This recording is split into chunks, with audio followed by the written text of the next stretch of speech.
ஆடா பாவிகளா! இப்படி ஜெயிக்க வேண்டிய மேட்ச போய் தோத்துட்டு வந்து நிக்கிறீங்களேய்யா!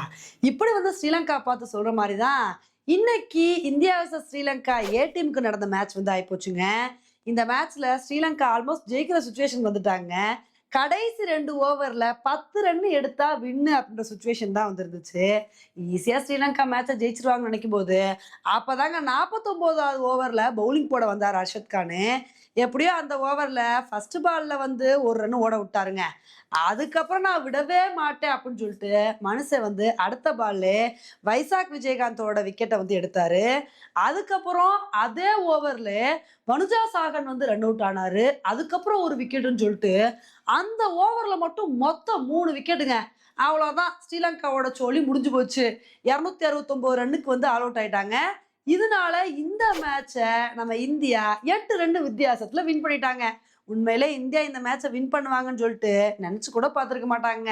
ஸ்ரீலங்காக்கு கை கெட்டுனது வாய் கெட்டல அப்படின்னு தான் வந்து சொல்லணும். கடைசி வரைக்கும் மேட்ச கொண்டு வந்து இந்த மாரி தோத்து போயிட்டாங்க. ஆனா சும்மா சொல்லக்கூடாது.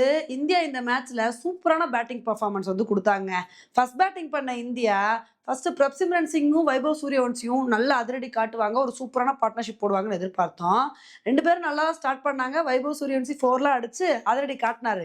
சரி அப்படியே அவரோட அதிரடி கன்டின்யூ ஆகும்னு நினைக்கும்போது, வைபவ் சூரியவன்சி, பிரப்சிம்ரன் சிங் 2 பேருமே அடுத்தடுத்த ஓவர்ல அவுட் ஆயிட்டாங்க. அதுக்கப்புறம் பிரியான் சாரியா நல்லா ஸ்டார்ட் பண்ணா கூட, அவரும் ஒரு கட்டத்துல வந்து அவுட் ஆயிட்டாரு. என்னப்பா அடுத்தடுத்து 3 விக்கெட் போயிருச்சே! இனி என்ன ஆகப்போதோ! அப்படின்னு நினைச்சிட்டு இருக்கும்போது, அப்பதான் ருத்துராஜ் காயக்வாட், திலக் வர்மா, நாங்க 2 பேரும் சூப்பரான பார்ட்னர்ஷிப்ப போடுவோம். நாங்க அவ்ளோ ஈஸியா வந்து விடமாட்டோம் அப்படின்னு சொல்லிட்டு, 2 பேருமே வந்து பார்த்தீங்கன்னா, நல்ல ஒரு இன்னிங்ஸ் வந்து குடுத்தாங்க.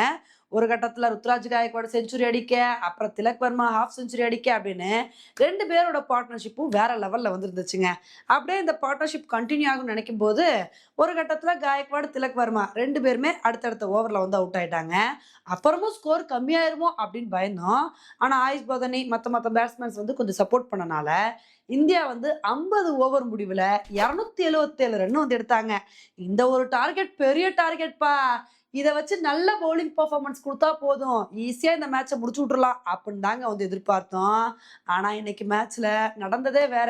ஸ்ரீலங்காவோட ஓப்பனிங் பார்ட்னர்ஷிப்பே வந்து வேற லெவல்ல வந்து இருந்துச்சு.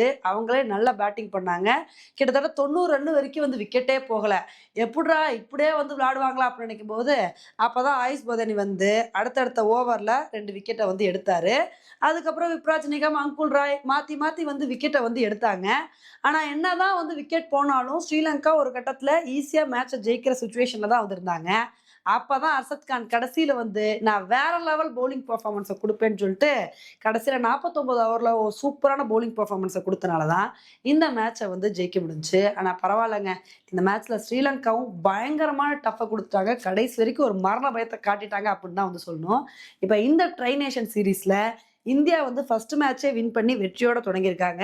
இப்ப அடுத்து ஆப்கானிஸ்தான் கூட வந்து மேட்ச் வந்து இருக்கு. அந்த மேட்ச்ல இந்தியா என்ன மாரி பெர்ஃபார்மன்ஸ குடுக்குறாங்க அப்படின்றத பொறுத்து வந்து பார்க்கலாம். ஓகே ஃபிரெண்ட்ஸ், இந்த ஒரு மேட்ச பத்தி நீங்க என்ன நினைக்கிறீங்க அப்படின்றத என்னோட கமெண்ட் செக்ஷன்ல போடுங்க.